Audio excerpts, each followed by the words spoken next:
find out more.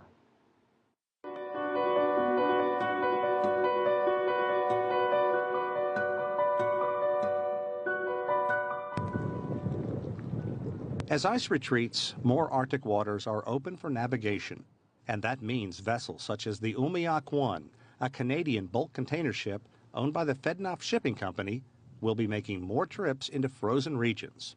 This ship is a Polar Class 4 icebreaker, as powerful as any non-nuclear icebreaker in the world, according to Captain Mike Lee. This ship is made to first cut the ice and then kind of lift the weight of the ship onto the ice and just continuously break it. On this trip, the Umiak is going from Quebec to a copper mine in northern Labrador to load ore.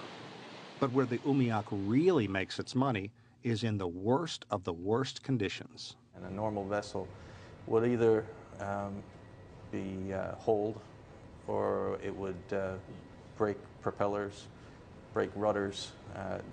It's impossible to do it.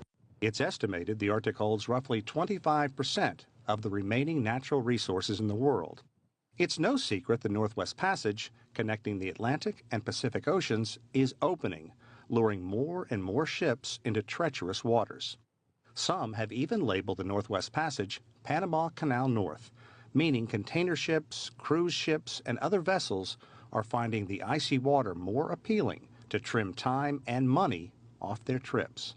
But many in the industry say that's a bad idea. For a ship, for instance, to load in New York and go to Shanghai via the Northwest Passage, no, I don't believe that that'll ever be economical, certainly in the next 40, 50 years. Tom Patterson decides where Fednof ships, like the Umiak, can and cannot go in Arctic waters. The Umiak is a massive vessel, operating with 30,000 horsepower. That is 3 times as powerful as most bulk container ships its size.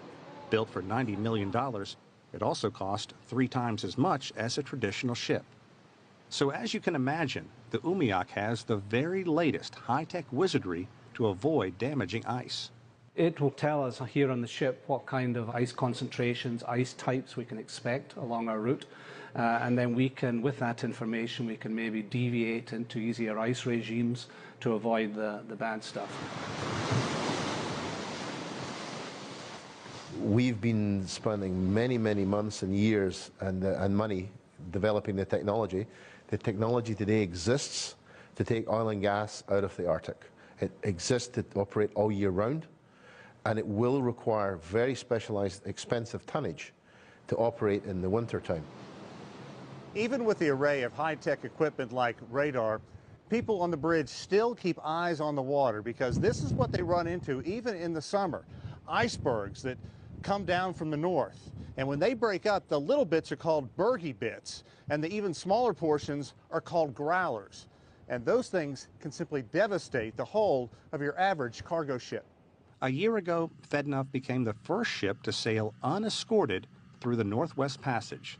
But the company points out it was a heavy-duty bulk container ship, and Patterson, for one, is concerned that lesser vessels and cruise ships may tempt fate in the Northwest Passage, causing a bad accident or spill. The Arctic is a very pristine environment, and the people who live there depend on us to give them the best set of ships. We must mitigate the risk, because that environment cannot be disturbed. Sean Cadlebs, CCTV, aboard the Umiak 1.